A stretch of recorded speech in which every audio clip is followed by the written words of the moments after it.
Bonjour et bienvenue sur le plateau de Big Media. Je suis Antoine Tanière, président des acteurs de la French Care. J'ai le plaisir de recevoir le directeur général de la PHP, Nicolas Revel. Merci beaucoup Nicolas d'être avec nous. Merci Antoine.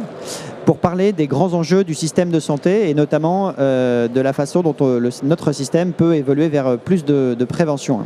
Alors Nicolas Revel, vous êtes un expert reconnu du système de santé. Vous avez été directeur général de la Caisse nationale d'assurance maladie et vous dirigez aujourd'hui l'assistance publique Hôpitaux de Paris qui représente le plus grand centre hospitalier universitaire en Europe.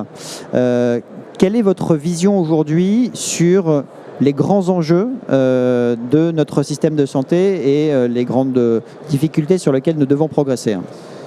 J'en vois deux principaux qui sont d'ailleurs liés l'un à l'autre. Le premier de ces enjeux, c'est qu'on fait face, ça a commencé déjà depuis pas mal d'années, mais ça va s'accentuer dans les prochaines années, à une sorte d'effet de ciseau entre des besoins de santé qui sont importants et qui vont continuer à se développer beaucoup. Pourquoi ? Parce que, on a un développement lié à des facteurs environnementaux et démographiques, des pathologies chroniques. Cancer, diabète, cardio, tout ce que tu veux. Voilà. Et on sait que ça va durer.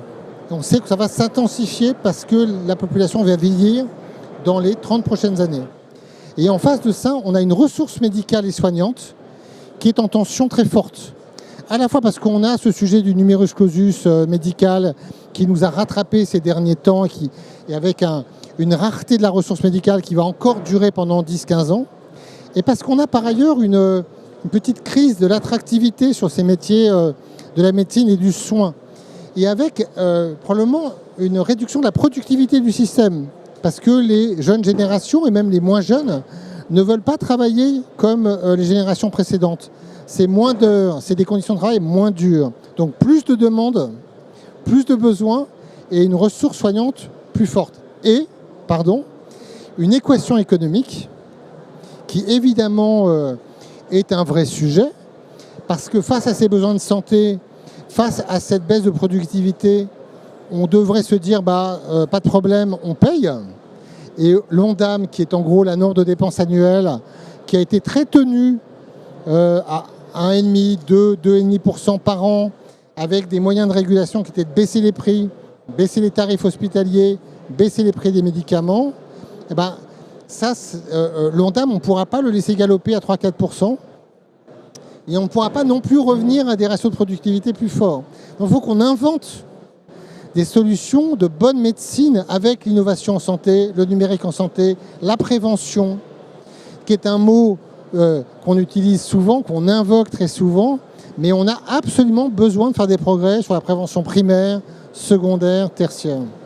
Merci beaucoup. Alors on va reparler effectivement des sujets de prévention, mais pour revenir sur ces deux grands enjeux que vous avez listés, ce sont des choses que vous avez vues de façon très concrète à votre arrivée à l'assistance publique Hôpitaux de Paris.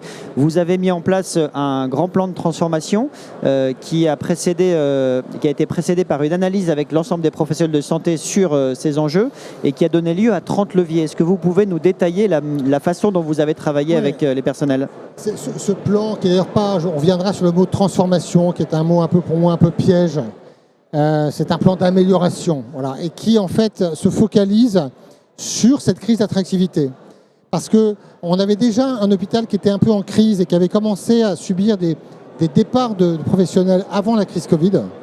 Et il y a eu, dans notre système de santé, à l'AP, en France, ailleurs, après le Covid, un immense départ. Bon. Et probablement plus fort dans les grands hôpitaux publics, plus fort en Île-de-France. Un chiffre, en 4 ans, l'AP a perdu 12% de ses infirmières et infirmiers. On a dû fermer 10% de nos lits. On a du coup vu notre déficit, faute d'activité, exploser. Bon. Donc ce plan, c'est d'abord un plan qui répond à la question de comment on redonne envie à des médecins hospitaliers, hospitalo-U, à des infirmiers, à des cadres, à tous les métiers de venir travailler à l'hôpital et y rester. C'est pas que la question des salaires, c'est multifactoriel. C'est les conditions de travail, c'est le temps dont on dispose pour bien travailler, c'est l'équilibre vie professionnelle, vie personnelle, c'est le bazar de l'administration, des processus de décision, c'est comment on forme et on fait des parcours de carrière, comment on loge les gens. comment on fait en sorte qu'on puisse répondre à l'aspiration de beaucoup de ne pas travailler 5 jours sur 7, mais 3-4 jours sur 7 avec voilà. Donc ces 30 leviers, ces 30 actions assez structurantes, différentes, qui se sont mis en place dans un dialogue avec la communauté professionnelle. C'est du très concret, c'est très précis et ça commence à produire des effets. Alors effectivement, au-delà de l'analyse, il y a des actions tout à fait concrètes qui ont été mises en place et que ce soit sur les personnels paramédicaux ou sur les personnels médicaux, je crois que vous avez des résultats très intéressants qui montrent que vous avez déjà réussi à inverser les tendances, voire sur certains aspects à redevenir attractif. En fait, comme je vous l'ai dit, on a fondamentalement perdu de la force de soins sur les corps paramédicaux. La PHP, j'y reviendrai, reste un grand CHU attractif pour les médecins. Il faudra faire attention parce que je pense que devant nous, il y a des enjeux d'attractivité aussi pour les jeunes médecins qui ont des attentes qui ont évolué. Bon. Mais si je reviens au cœur du sujet, moi ce que je regarde pour mesurer si ce qu'on fait marche, c'est combien j'ai de départ, combien j'ai d'arrivées, combien je rouvre de lits. Voilà. Et comme je vous l'ai dit, entre 2018 et 2022, on a perdu à peu près 1800 infirmières, infirmiers, 12% de nos effectifs. Et donc, j'ai regardé en 2023 si on arrivait à... En 2022, c'est la pire des années sur les 4. On a perdu 560 infirmières. Donc en 2023, oui, on a réussi à inverser les flux. C'est qu'on a eu plus d'arrivées que de départs. Et au lieu de perdre des infirmières, on en a regagné à peu près 220. Bon, on commence à rouvrir des lits. Et en 2024, ce que je vois, c'est qu'on continue à avoir moins de départs. Ce qui est probablement lié au fait qu'après le Covid, on a passé le gros de la vague, des départs et des envies de partir en province, de changer de métier. Mais aussi parce que je le vois au fait que tout ce qu'on a mis en place est vécu comme étant des éléments d'amélioration. Parce qu'on travaille vraiment sur comment on redonne au sein d'une équipe le sentiment de pouvoir mieux travailler, prendre du temps pour les patients, pour le travail d'équipe, pour les projets. Et je dis un mot, je suis beaucoup sur les infirmières et les infirmiers, parce que c'est ça aujourd'hui dont on a besoin. Mais les médecins à la paix ont aussi besoin de pouvoir rééquilibrer. Ils choisissent le CHU pour faire du soin, excellent soin, et c'est vrai, mais aussi de la recherche et de l'enseignement. Et la recherche est probablement ce qui les drive le plus. Et donc on a mis en place tout un travail sur comment on redonne les moyens à la recherche pour pouvoir recruter des techniciens, toutes ces petites mains qui font qu'un projet avance plus vite. Comment on fait en sorte qu'on simplifie nos processus. La recherche en France et probablement à l'AP, c'est très long, très compliqué. Dès qu'il faut autoriser un essai, autoriser des transferts de données, des échantillons, dès qu'on veut contractualiser avec des industriels, d'autres promoteurs académiques, c'est très long. Donc comment on gagne du temps et on fait en sorte que la recherche soit vraiment quelque chose qui soit beaucoup plus tonique. Et donc voilà, c'est tout ça à la fois. C'est un travail dans la durée, c'est un travail de précision, parce que c'est quand on essaie de revoir les processus de décision, faire en sorte qu'on puisse décider davantage de choses au niveau du service. Le service est une maille très importante dans nos hôpitaux, qui a été au cours des décennies précédentes dévitalisée, parce qu'on a pensé qu'il fallait tout structurer autour des pôles. On a besoin de pôles pour faire des choses sur la recherche et l'organisation des soins. Mais c'est au niveau du service que l'équipe fait corps. On voit d'ailleurs que d'un service à l'autre, il y a plus ou moins de départ ou d'arrivée, parce que ça dépend de l'ambiance, de la dynamique du projet. Donc il faut redonner aux services des moyens. Il faut qu'ils aient un budget, il faut qu'ils aient un effectif, il faut qu'on dialogue. Le dialogue est ce qui manque le plus dans nos organisations. Moi, je remets en place un dialogue annuel entre chaque service et l'administration pour qu'on fasse le point à ce niveau-là. Voilà, je redonne, j'investis beaucoup sur le management dans les services, au niveau des chefs de service, des cadres. Voilà. Tout ça fait partie d'une stratégie multifactorielle qui évidemment s'inscrit dans la durée. On ne peut réussir que si on s'inscrit dans le temps long et qu'on est stable dans le schéma qu'on met en place. Alors la bonne nouvelle, effectivement, c'est que ça marche. Certains voudraient dire qu'il y a des fatalités, mais ce n'est pas le cas. Et on arrive à réenchanter finalement le travail à l'hôpital. Est-ce que c'est quelque chose qu'on peut étendre, extrapoler? Parce que ce que vous avez mis en place à l'assistance publique doit pouvoir résoudre des solutions également à l'échelle du pays entier. Oui, alors moi je pense que ce que je fais à la PHP, beaucoup d'autres hôpitaux le font aussi. Et donc je ne suis pas en train de dire qu'on est particulièrement novateur. Il se trouve que la PHP était dans une situation assez critique et que j'ai essayé en arrivant de mettre en place des choses qui d'ailleurs reprenaient pour une partie des choses lancées par Martin Hirsch avant moi, donc je ne prétends pas avoir tout inventé. Voilà.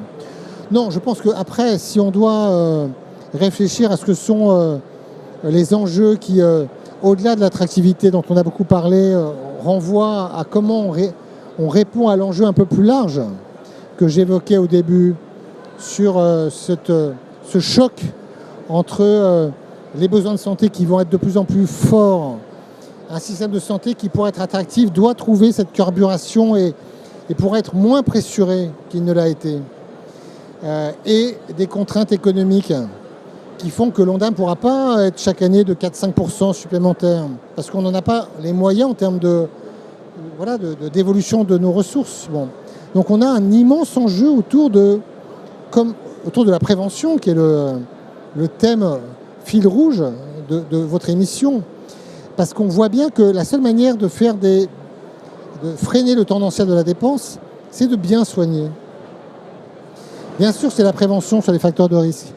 C'est de dépister beaucoup plus qu'on ne le fait. Ça, je pense qu'on fait des progrès. L'hôpital a un vrai rôle à jouer. Je pense au diabète, au cancer, aux maladies cardiovasculaires. Bon. Mais l'immense enjeu, puisque ces malades chroniques, on les aura liés au vieillissement, c'est comment on les soigne mieux. Et soigner, c'est pas uniquement hospitaliser quelqu'un qui est en décompensation ou en crise. On est très bon là-dessus. Vraiment, on est un pays où on soigne très très bien l'aigu. Bon. Mais comment on organise le système de soins pour que finalement ces patients chroniques, on les suive dans la durée? Et aujourd'hui, on n'est pas organisé pour ça. L'hôpital fait un peu, la ville essaye de faire, tout ça n'est pas très coordonné.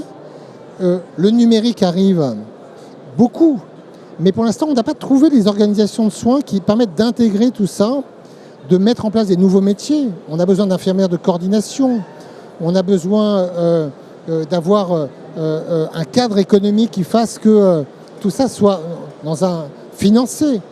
Parce que tout ça coûte un peu plus d'argent qu'une simple hospitalisation classique. Et puis l'hôpital, si on lui dit que son boulot, c'est de mieux suivre les patients pour éviter qu'ils soient hospitalisés, on lui demande de faire quelque chose qui va contre son intérêt économique. Parce que nous, on gagne de l'argent quand on hospitalise.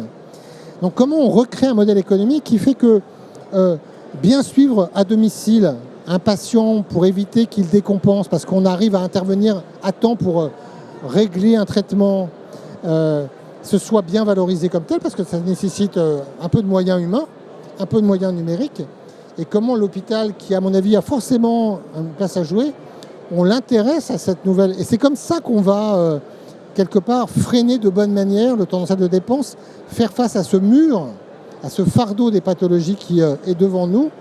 Et donc je pense qu'il y a un immense enjeu qui est de réfléchir à comment on réorganise la prise en charge, le rôle de l'hôpital et de la ville, la place du numérique, les modèles organisationnels et de financement du système. Alors on a beaucoup parlé de l'effet ciseau que vous aviez décrit au départ sur l'offre de soins et les leviers que vous avez mobilisés pour la mettre à niveau. On vient de parler effectivement des besoins de santé de la population avec l'enjeu notamment de la prévention. L'hôpital et le CHU, qui est le centre de l'excellence, de la recherche et du soin, a-t-il un rôle à jouer, notamment dans cette coordination dont vous parliez entre tous les acteurs, la ville, etc.